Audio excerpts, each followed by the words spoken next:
welcome to week 2 of the BPL's 12th season, the BPL Draft League's 12th season. We are in the Tachyon Cutter division. Starting off this week, we have our week 7 opponent from season 11, Nitin, who also played us in the semifinals of playoffs, who we lost to initially and then beat the next time. His team this season is brand new, with a couple of nice offensive threats and some nice bulky threats, but I do think we are favored to win this week due to the matchup and how good Diancie looks here. His team consists of Ogerpon Wellspring with access to terrestrialization.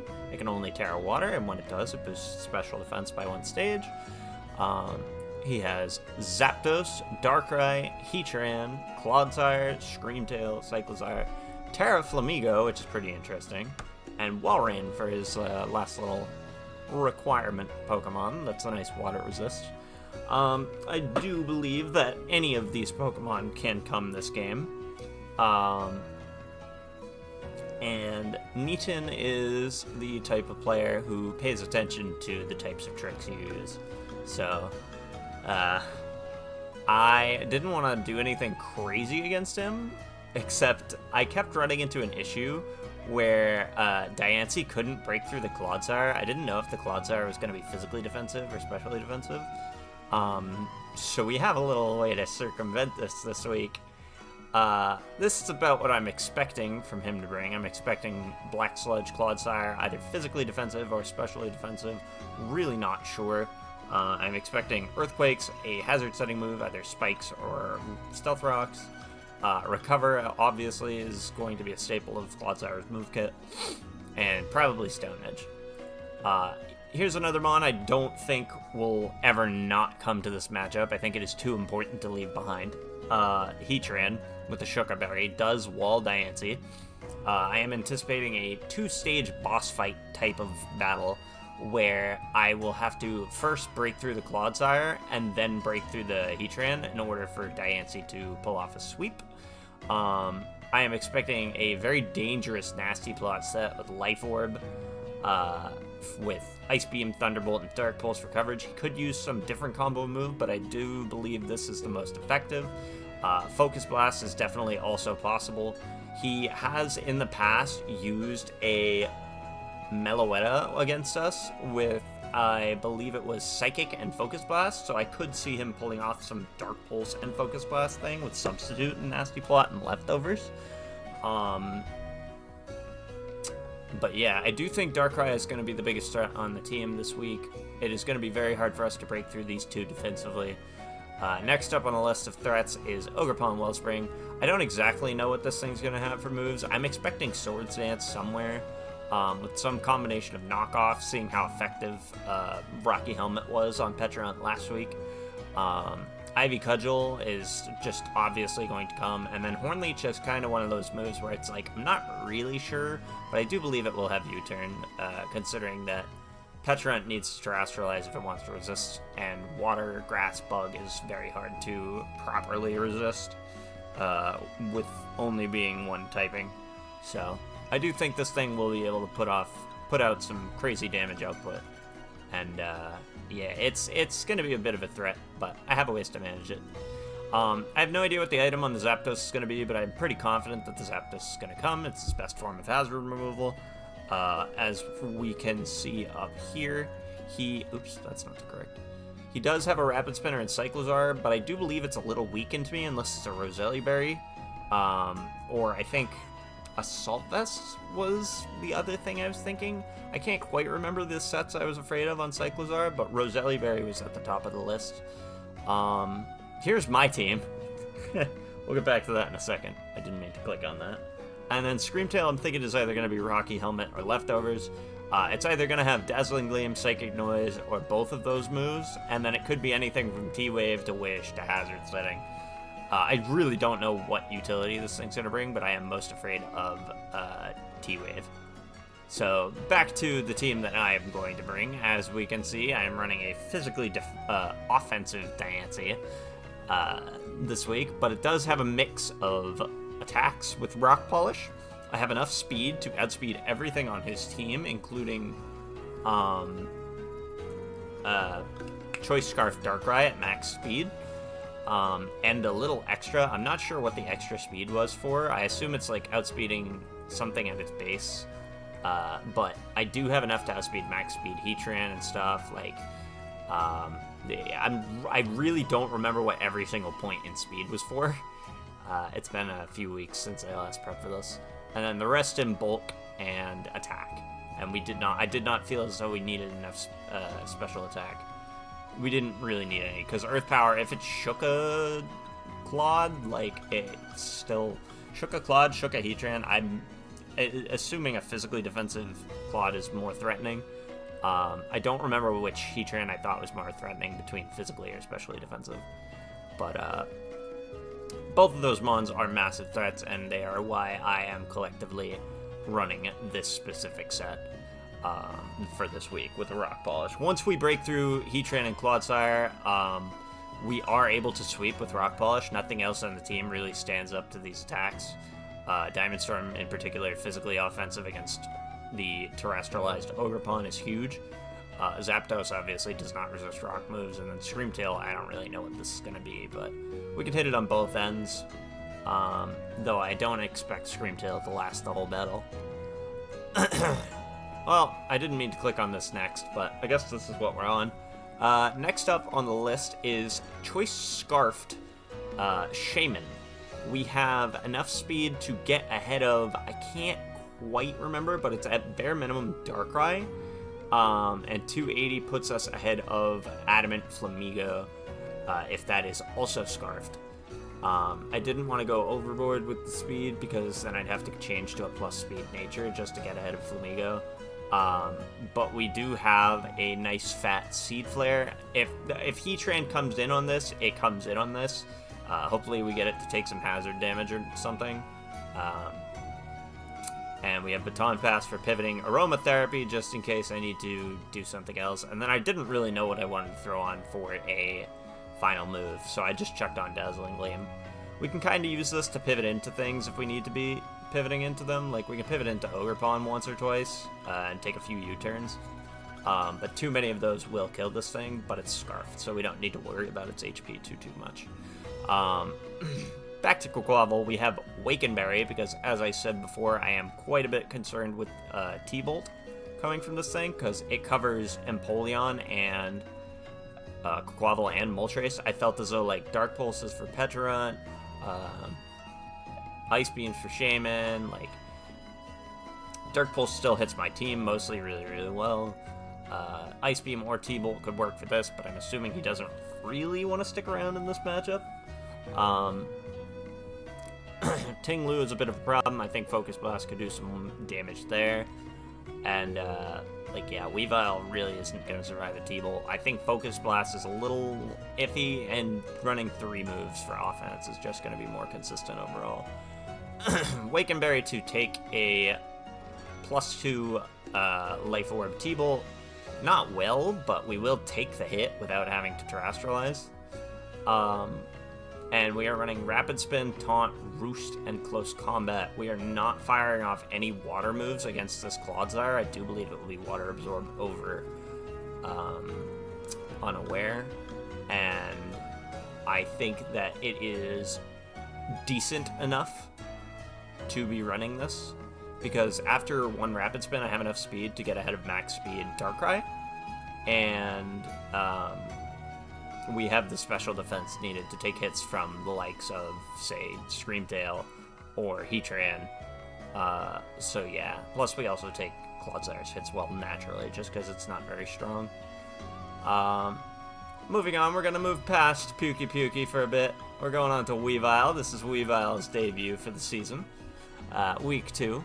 We have Icicle Crash. I did want to go Ice Spinner. This accuracy concerns me a little bit, but I also didn't want to trigger Rocky Helmet from Screamtail, if that was a thing. Toxic for Screamtail as well. Reflect and Knockoff. Knockoff to remove items, obviously. I don't really care what items I'm removing, but it's good damage all around. Like, if I can get the item on Heatran, for example, and Weavile dies as a result, that's a win. That's Weavile's job well done. I'm hoping Weavile can, like, Toxic this, or this, knock off this, or, like, just kill it, right? Like, lower it down however much health, damage this. Like, I want Weavile to do a lot this game, and Reflect enables a lot of my team to do some other stuff, too. It does prevent us from taking too much physical damage, just in case, like, Flamigo comes, or Cyclizar comes, but it's mainly for Ogerpon, and somewhat for Clodsire, just taking hits from Clodsire on Weavile, just in case it's Yash. I don't expect it to be Yash, because it needs to be dealing with Diancie to some extent. But yeah, this is the Weavile set. It's just max speed to tie with Darkrai, max attack, so we get the most damage out of our Icicle Crushes and knockoffs. And like I said before, Reflect just to reduce physical damage a little bit. Next on the list, we have Tinglu. Once again, very, very basic set. I think this is almost identical to last week. I'm not running Payback. I'm running Spikes over Stealth Rocks, but we have Spikes because Heatran takes more damage from... it takes the same amount of damage, but Clodsire takes more damage from Spikes, and I don't really care what Zapdos' item is. I'm not super worried about this because Rock Polish Diancie sweeps it anyways. And the Stealth Rocks would just... the Stealth Rocks would be fine, right? But I can set multiple layers of Spikes. So that was my deciding factor there, besides the fact that they just did better against Clodsire, and lowering Clodsire so that we can sweep with Diancie is pretty important. Earthquake, just to hit various things on his team, like Darkrai doesn't love to take an Earthquake. Obviously, Heatran exists. Clodsire doesn't want to take an Earthquake if it's not physically defensive. And then if it's like Terra Steel Flamigo or whatever, like, this Tinglu isn't really here to be threatening. It's just here to take something to half health and then set hazards up and prevent sweeps with Whirlwind. Like, I can Whirlwind Darkrai if it Nasty Plots or sets a sub up. And it's going to be my primary switch into Darkrai. But I also can switch Tinglu into Clodsire, which is nice as well. And it takes hits from everything on this team, barring Ogerpon Wellspring pretty well. Even Walrein doesn't do a significant amount of damage unless it, like, really fires off physically offensive sets, but I feel like that wouldn't be what Walrein's best role is on this team. Finally, the piece de resistance. This is something I used in the off-season, in BPL's off-season after Season 11, because I had Pecharunt on my team. And this thing is just a disgusting monster of a Pokemon. I am running a max attack Choice Banded set with max HP and 1 little point of defense to catch the Clodsire switching in and dealing either half or like 70% of its health with a Banded Poltergeist so that Diancie has an easier time switching. Because nothing on his team takes a Banded Poltergeist. He does not have a normal type. And Darkrai is not the first thing you want to switch into this because of Malignant Chain, Parting Shot, this, that, and the other thing. Like, it just disables Darkrai to switch in on it. Plus, Darkrai's not that bulky. But, like, I am assuming Clodsire is eventually going to be the switch in for this. I'm running, I forgot to mention it, but I'm running Terra Electric on Quavel and Terra Dragon on Pecharunt just for resists, and so this doesn't get T-Waved. But this is to resist Terra Water Ogerpon a bit better if Pecharunt goes down, because Banded Poltergeists are going to hurt his entire team. We're also running Malignant Chain just so we can pass off as a non-banded Pecharunt. I think it's going to be really funny if I can disguise this properly as, like, a standard Pecharunt set, just with, like, no leftovers or anything. I think it'll work. I don't know for sure going into this match, but I am very, very comfortable making this decision due to the firepower on this thing against his team. And I do need to open a hole through this Clodsire, otherwise I'm never going to get to Heatran. So that's how we're going to assist our Ruby Basarios, Mega Diancie, to a sweep this week. And yeah, let's as you might be able to see, I have not full screened the tab. Our opponent did give us his pace. We also transferred pace to after the match, so we can take a look at that after the match.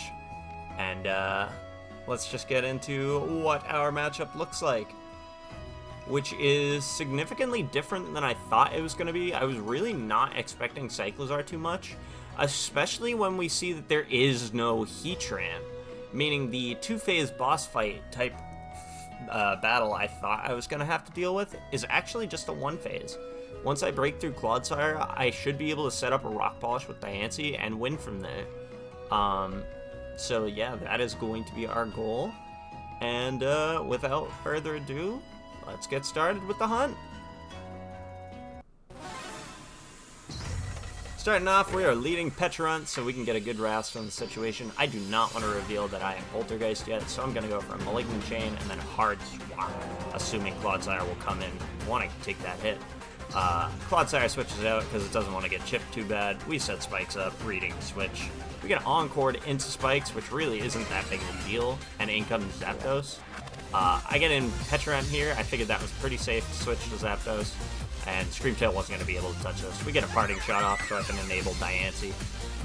Diancie enabled, we fire off a Diamond Storm to test the waters on this thing's bulk, and it is, in fact, specially defensive rather than physically defensive, which is very good for us.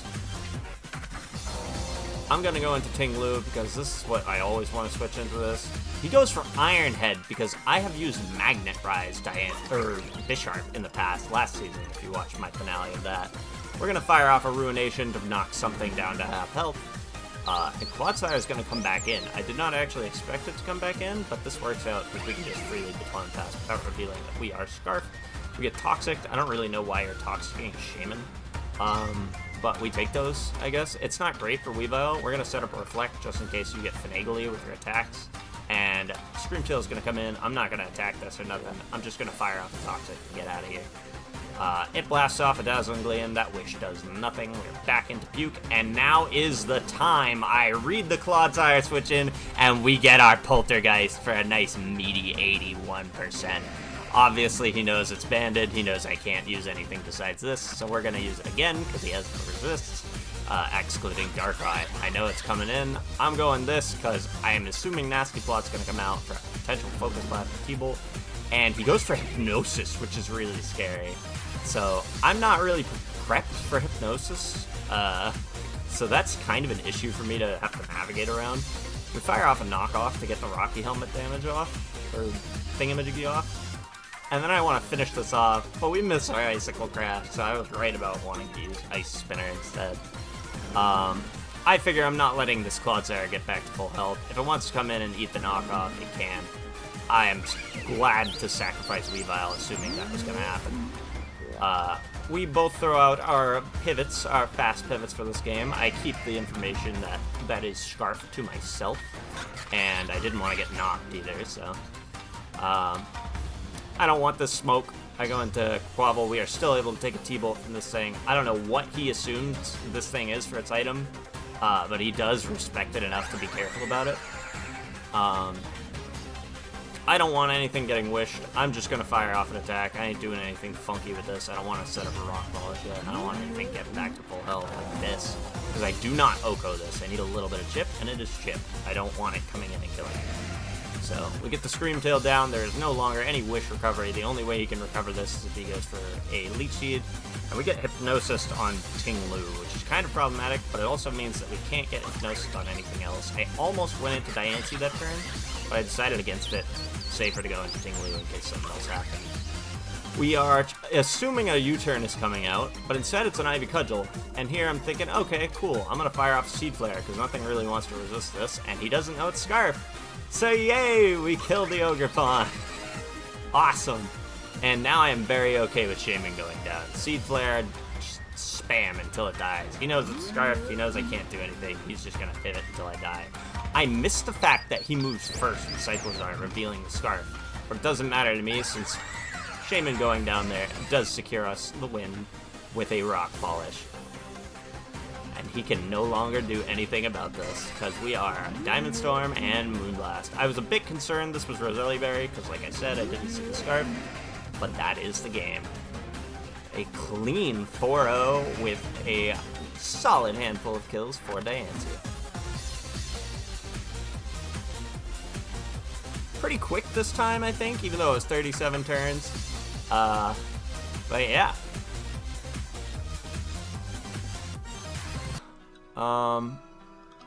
The strategy worked out pretty much perfectly.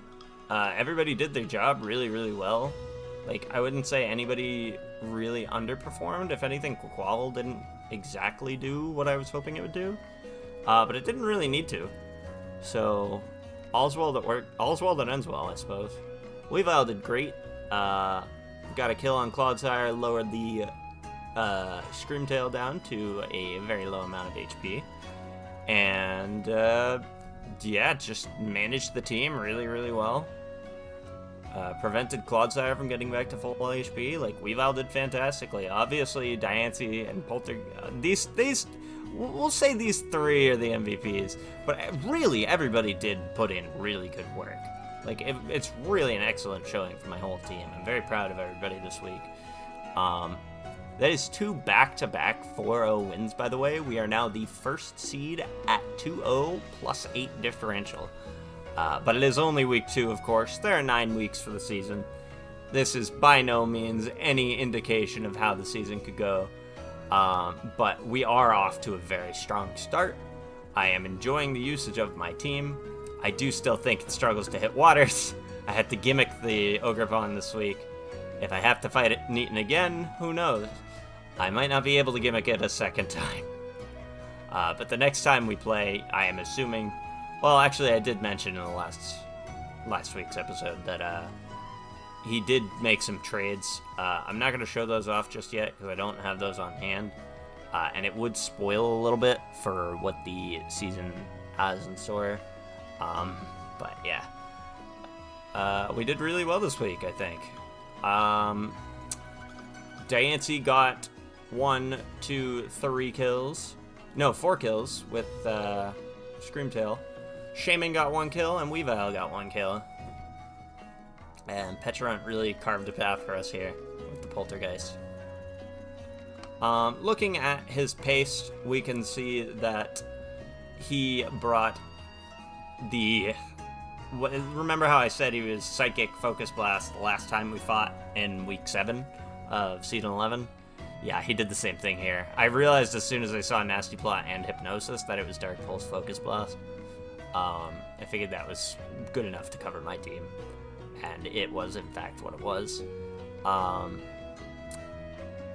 Scarfed Cyclozar was by no means something I was expecting him to bring.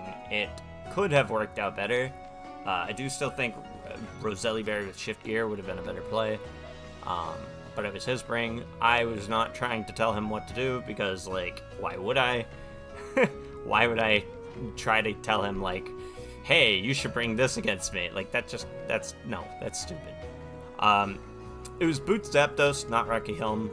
And it was, in fact, we saw Rocky Helm. We saw basically this whole Screamtail. Just HP bulk, and it had speed investment. So he was trying to stay faster than Diancie. I'm not sure exactly what all of the speed is. Oh, wait, yeah, never mind. 111, not 115. But yeah, Earthquake, Iron Head, Recover Toxic. He was expecting Magnet Rise on Diancie to try and set up, like, Calm Minds in front of him. Because I used Magnet Rise Bisharp in the finals of Season 11. But that was not what I was going with, because I had seen that he was the type of person to pay attention to little details. Magnet Rise was on my radar, but, like, it was by no means something that I wanted to go into this matchup with. Just because there were too many variables with Heatran, and I'd rather just Rock Polish, right, with 3 moves. Like, it just seemed like I'd not have any type of room for Magnet Rise in any situation that would ever arise. But it did pop up in my head. Him being perceptive about what I use is absolutely not why I chose to bring it. Even if I said that's why it was earlier. Like, it's just exclusively because I did not have the room for it, and I didn't think it was good here.